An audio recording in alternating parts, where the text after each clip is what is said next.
¿Quién fue Paulo Freire? ¿En qué consiste su pedagogía del oprimido? ¿Qué tipo de creyente era Paulo Freire? ¿Cuál es su legado? Paulo Freire, la pedagogía desde los oprimidos, aquí, en Sacro y Profano. Paulo Freire nace en Recife, Brasil, en 1921. Es considerado el más grande pedagogo brasileño. Estudió leyes y filosofía en la Universidad de Pernambuco e inició su labor como profesor en la Universidad de Recife, como profesor de Historia y Filosofía de la Educación. En el año 1944 se casó con Elsa Maria Costa de Oliveira, quien era profesora de primaria. Tuvieron 5 hijos. En 1947 inició sus esfuerzos para la alfabetización de adultos durante los años 60, en el nordeste de Brasil, donde existía un elevado índice de analfabetismo. Con la ayuda del obispo Helder Câmara, promovió en 1961 el denominado Movimiento de Educación de Base, a la vez que desarrollaba su metodología educativa. Paulo Freire afirmaba: la educación sola no cambia la sociedad, pero tampoco sin ella la sociedad cambia. Según el educador, la educación debe permitir al individuo a ser sujeto, construirse como persona, transformar el mundo, establecer con otros hombres y mujeres relaciones de reciprocidad, hacer la cultura y la historia. Con la llegada al poder en 1964 del general Humberto Castelo Branco, fue detenido y hubo de abandonar el país. En 1968 escribió su libro más emblemático, Pedagogía del oprimido, publicado en inglés y en español en 1970, pero por censura de la dictadura militar en Brasil recién se pudo publicar en 1974. En el exilio ejerció como asesor educativo de diversas instituciones, entre ellas la UNESCO. Regresó a Brasil en 1980. Escribió libros importantes como el clásico Pedagogía del oprimido y Pedagogía de la libertad, entre muchos otros. Murió en Sao Paulo en el año 1997. Muy buenas noches. La pedagogía del oprimido es una pedagogía humanista y liberadora. Tiene 2 momentos interrelacionados. El primero, todo esto lo dice Freire, Paulo Freire, el primero en el cual los oprimidos van descubriendo el mundo de la opresión y se van comprometiendo con su transformación. El segundo, en que una vez transformada esta realidad opresora, la pedagogía deja de ser del oprimido y pasa a ser una pedagogía de personas libres.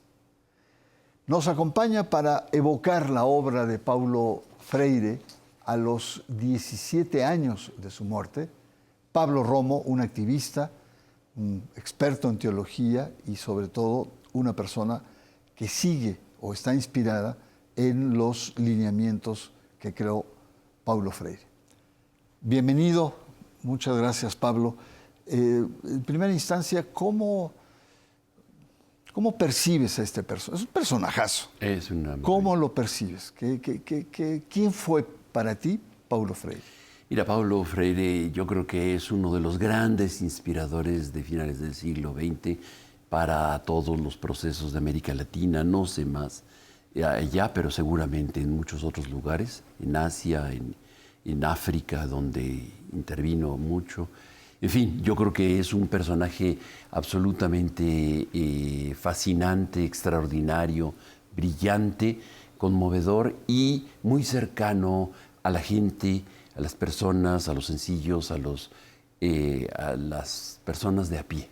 Uh-huh. Es un hombre que nos va dejando una trayectoria fundamental y leer sus libros es muy fácil, es muy ágil en su lectura. Además, cortitos, ¿verdad? Cortos, didácticos.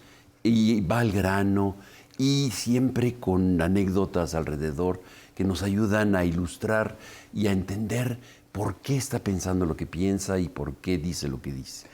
Ahora, pasó a la historia Paulo Freire.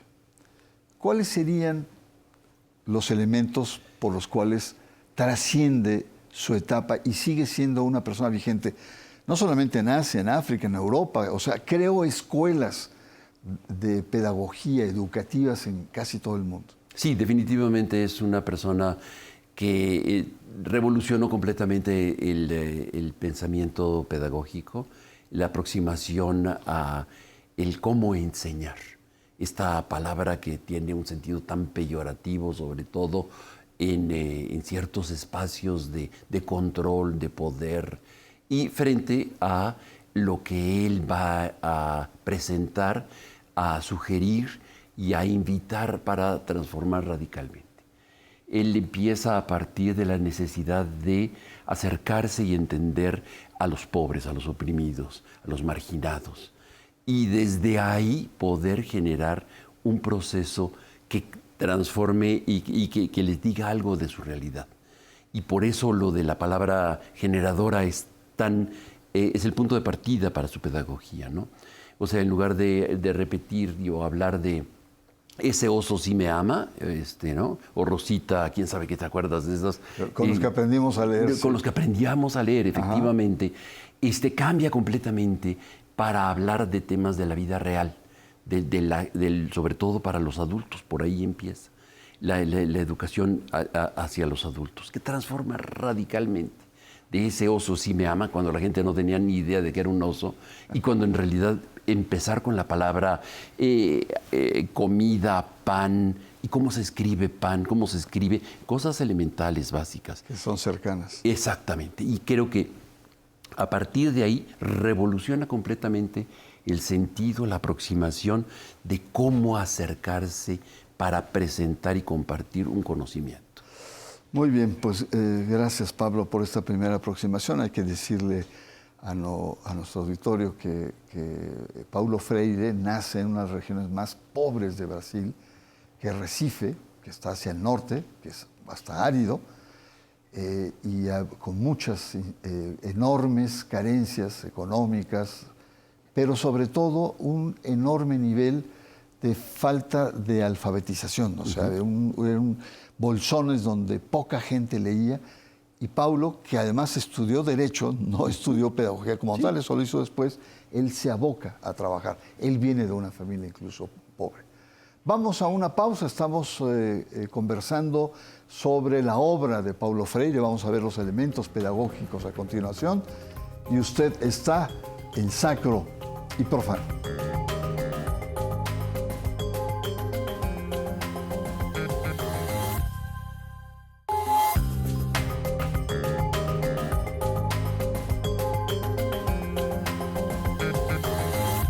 Continuamos, estamos abordando la vida, la obra, la huella de Paulo Freire, una persona que revoluciona los sistemas educativos en todo el mundo y tiene un acento muy particular en torno a los pobres, los desheredados, los oprimidos, como él llamaba. Déjeme contarle rápidamente una anécdota que tuve de una cierta relación de rebote con Paulo Freire. Muy joven, era yo dirigente universitario católico y estábamos expandiendo la pastoral universitaria en Brasil. Y me tocó ir a una cita con don Marcelo Pinto Carvalheira, obispo de João Pessoa, en esta misma zona, en el nordeste brasileño.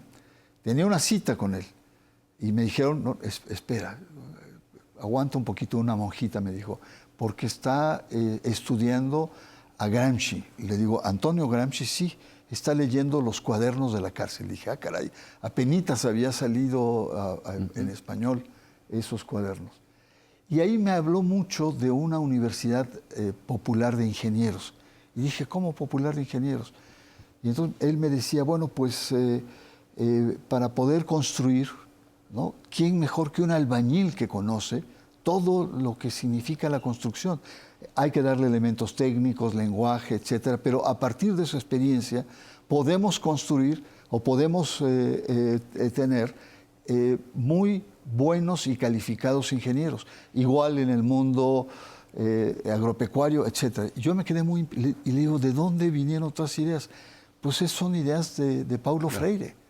Es decir, cómo desde abajo, desde de la gente que uno no piensa que pueda tener algo, él genera esta perspectiva, ¿no? Yo la verdad que fue una visita más allá de Gramsci, fue realmente, la tengo guardada en mi cabeza, pero también en mi corazón, Claro. de ver esa experiencia.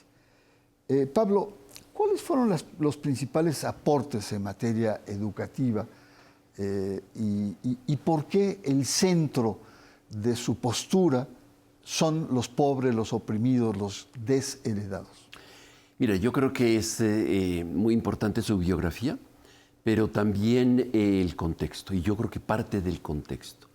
La pedagogía que él presenta no es una pedagogía etérea que viene desde Marte o viene desde los países dominantes, ¿no? Viene desde abajo y se construye a partir de la experiencia de la propia gente. Es decir, cuando empieza a enseñar, entre comillas, la gente ya sabe mucho. La gente ya sabe, no empieza en tabula rasa, ¿no? Como si empezara desde cero. Y entonces, el primer elemento fundamental es el contexto.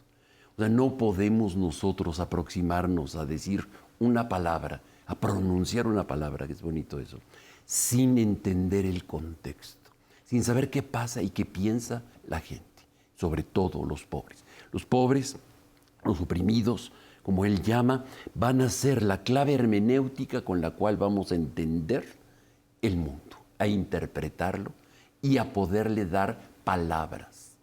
Y creo que a partir de ahí empieza un proceso. ¿Y por qué estamos en esta situación? Esta es la segunda cosa.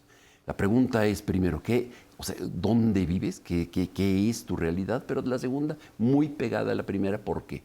¿Por qué estás en estas condiciones? Y interpretar la realidad genera una nueva palabra, una palabra que se llama concientización, caer en cuenta de. Tercero sería el tema del diálogo, el diálogo que construye. Y cuarto sería desde quienes construyen para transformar la realidad. No basta conocer, el chiste es transformar una realidad que tienes delante. Interesante. Que rompe con esos esquemas de que el maestro es el que sabe, Claro. Es la autoridad, es el que tiene el conocimiento, es el que tiene la experiencia, y aquí hay una interacción entre maestro, digamos, y no sé ya si llamarle alumno, pero eso es muy interesante. Ahora, déjame preguntarte, Paulo Freire es cristiano, y Paulo Freire se apoya mucho al principio con la Iglesia Católica local, donde Herder Cámara, un personajazo, Marcelo Pinto Carvalera, otro. Había varios obispos en la zona que eran pues muy progresistas en aquella generación de fines de los 60 y hasta mitad de los 70. Sí. Era cristiano, era un adepto a la teología de la liberación, simpatizaba con la teología de la liberación. Él crece en un contexto de justamente, digamos, está floreciendo y creciendo y repensándose en el contexto del golpe de Estado en Brasil. 64. 64 está toda la insurgencia del pensamiento, digamos, de seguridad nacional por un lado, y por el otro lado, ¿qué se hace frente a las dictaduras que se empiezan a multiplicar? Se van a multiplicar después. El pobre va a irse a Bolivia y después de Bolivia otro golpe, se va a Chile y después otro golpe. Entonces, él está en ese momento muy en diálogo, entendiendo ese mundo, junto con muchos religiosos como Pablo Evaristo Arns, tantos pastores. Una generación de oro en Brasil. Una generación maravillosa en Brasil, cristiana, católica, que está pensando desde la gente, desde el sufrimiento del pueblo, y que esa fe, esa realidad la transforma en fe y esperanza de liberación.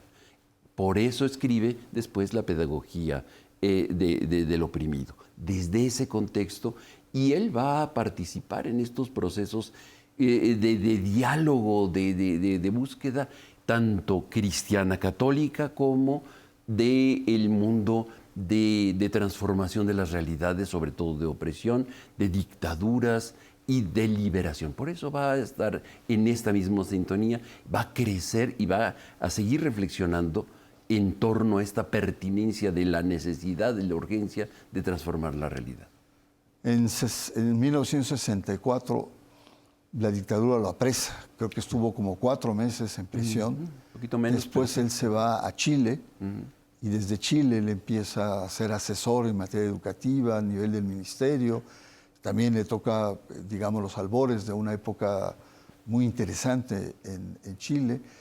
Y después va a diferentes países del mundo como asesor y con el Consejo Mundial de Iglesias, es decir, con el universo ecuménico, es decir, no solamente nombre católico, sino y siembra en el universo ecuménico estas posturas más liberacionistas. Sí, o sea, de transformar una realidad de opresión y de pecado, dirían, en una realidad de liberación y de libertad, de fe y de esperanza. Y por eso es tan importante todo este proceso de sus libros. Y quien conozca, y es una invitación para los que nos están viendo, de que googleen y busquen sus libros, sus escritos. Son muy sencillos de leer. Y están en las páginas de Google. O sea, los libros están ahí los puede ver. Y creo que va a cambiar mucho nuestra perspectiva, sobre todo de cómo enseñar y cómo ponernos delante del otro, sin dejar de ser uno el que enseña y otro el que aprende. Y va a haber un diálogo, y esto va a ser importante, y critica el buenahondismo, o la tía le llama, ¿no? La crítica a la tía, ¿no? Es una maestra que va a enseñar y que va a ayudar en un proceso. Y esto es muy bonito y muy importante. Y va a golpear y va a transformar las realidades de muchas partes, particularmente aquí en México.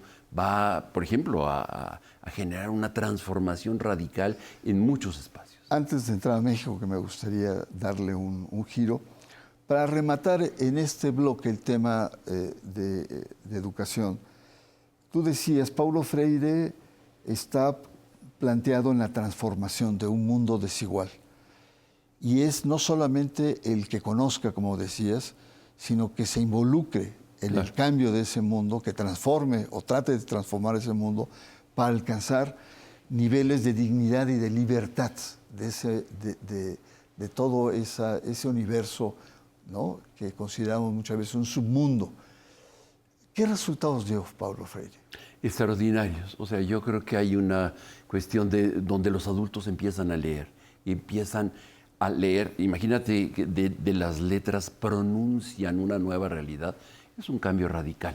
Yo pienso que la pedagogía que va a ir repartiéndose y multiplicándose va a ayudar profundamente a un cambio social y a ver, Brasil no sería el mismo, Chile tampoco, sin Paulo Freire y su pedagogía. Y no digamos muchos países de América Latina y particularmente también en esta parte de Centroamérica y México.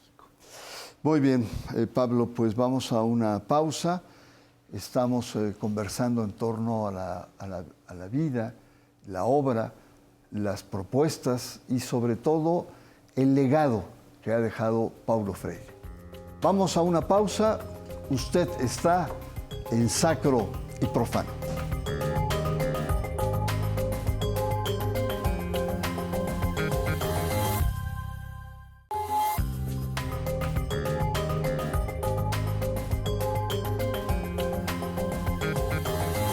Conversamos en torno a la vida, la obra, la huella que ha dejado Paulo Freire a 17 años de su muerte, un personaje muy importante, muy sensible a la problemática social, muy comprometido, pero también desde el punto de vista intelectual muy propositivo.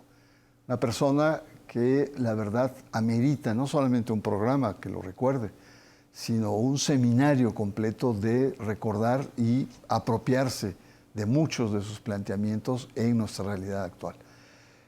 Pablo, dinos, en América Latina y en México la huella, en América Latina se nota, se percibe en muchos movimientos, porque ojo, no solamente fue un pensamiento teórico, sino también se convirtió en un movimiento social, educativo en muchos países, Chile, Argentina, etc. En México, ¿qué impacto tuvo Paulo Freire? Mira, yo creo que en el mundo eclesial transforma radicalmente muchos sectores de la Iglesia católica y de las iglesias protestantes atentas a lo que estaba pasando en ese momento. Y va a generar todo una dinámica muy importante. En el mundo, digamos, de la educación, la educación para adultos se transforma radicalmente en este país también. O sea, todos los libros que van a tener, todo el material didáctico que van a tener el Instituto Mexicano para la Educación de los Adultos, va a recuperar mucho de esta figura, de este pensamiento de Paulo Freire. Y en el mundo, digamos, de las organizaciones sociales va a estar el CIDOC, va a recuperar mucho, va a publicar en Cuernavaca, ¿no? En la escuela de Cuernavaca va a recuperar y a reflexionar en torno a esto y va... Perdón, hacer un paréntesis. CIDOC es un centro de información, documentación, pero un centro de análisis. Un centro Iván de análisis Illich, y de transformación de la realidad. de don Sergio Méndez Arceo y también de Lemercier, que introduce el psicoanálisis en el mundo religioso. Es decir, no estamos hablando de cualquier centro, sino era uno de los centros de reflexión de punta que tenía América Latina ahí por los años 60 y 70. Total. Y Cuernavaca, que era también un lugar en ese momento privilegiado. Claro, por eso a eso yo le llamo la escuela escuela de Cuernavaca, porque va a generar y multiplicar un pensamiento absolutamente local, muy original, que en otro momento pudiéramos platicar. Y también incide en el IMDEC. El IMDEC es un instituto, el Instituto Mexicano de Educación, que se plantea cómo educar, ¿no? Muy desde la perspectiva de clases medias, de decir lo que falta es educación, pero que poco a poco va a transformarse radicalmente y decir la educación popular. Y va a empezar a partir de ahí y que se va a multiplicar en las comunidades eclesiales de base, esta movilización social que va a generar toda una nueva generación, en donde yo soy heredero de alguna manera, también yo soy parte de este proceso. ¿Tú eres de Chiapas? No, yo soy de la Ciudad de México. No, pero tu trabajo... Pero mi trabajo fue en Chiapas y ahí incide radicalmente que es la otra escuela, ¿no? pedagogía En Chiapas era otra escuela. Es la escuela de San Cristóbal, digo yo, con Monseñor Samuel Ruiz García y con todos los pensadores, hombres y mujeres, que van a pensar de una manera muy particular van a tener una nueva, una siguiente generación de pensamiento, mucho más de transformación de la realidad en camino hacia la liberación, ¿no? Hacia el cambio y a que se conviertan en sujetos de su propia historia, lo que dice mucho don Samuel, que lo recupera de este pensamiento que viene de Freire, ¿no? Va a ser a partir de la palabra liberadora, del tijuanej, de esta expresión que viene de Freire en sus orígenes. Yeah. Yo recuerdo una expresión de Jean Meyer que dice: la revolución zapatista del 94 no es una revolución propiamente propiciada por Samuel Ruiz y su iglesia. Pero la revolución zapatista no se puede entender sin la iglesia de Samuel Ruiz. Claro. Es decir, hay un vínculo fuerte en esta búsqueda de liberación. ¿Con qué te quedarías tú como un activista, como una persona que ha aplicado ese método, que conoce a esta persona, de la obra a 17 años de Paulo Freire? Y yo creo que es súper vigente, es en este momento más vigente que nunca, en el sentido de decir, hay que escuchar y hay que aprender desde abajo nuevamente, en lugar de pretender interpretar la realidad desde los periódicos, desde la red, sino desde abajo. Primer punto, cómo interpretar la realidad escuchando, ¿no? Para no quedarnos sorprendidos de los acontecimientos de este país. Segundo, creo que es a partir de palabras que vayan generando, sabiendo hacer la pregunta adecuada. ¿Qué necesitamos, sobre todo, buscar, ¿no? Tercero, creo que es fundamental acceder a la fuente directa, ¿no? Hay un acceso fantástico a través de las redes, de la red y las páginas, de poder leer y releer nuevamente a Paulo Freire en este momento, en este contexto, sobre todo para México. Creo que la pedagogía del oprimido y sobre todo la pedagogía de la esperanza, que escribe en los años 90, en el 92 la publica, va a ser fundamental para nosotros en este tiempo de tantas señales apocalípticas. Finalmente es la esperanza que viene desde las pequeñas cosas, desde abajo, que nos va a transformar. Pablo Romo, te agradezco muchísimo tus comentarios, gracias, muy enriquecedores, y que nos dan un dibujo de un personaje entrañable para América Latina, al cual agradezco mucho que a través de tu palabra, de tu experiencia, nos la hayas transmitido. Muchas gracias. Muy buenas noches y soy Bernardo Barranco y le espero la próxima semana aquí en su espacio Sacro y Profano.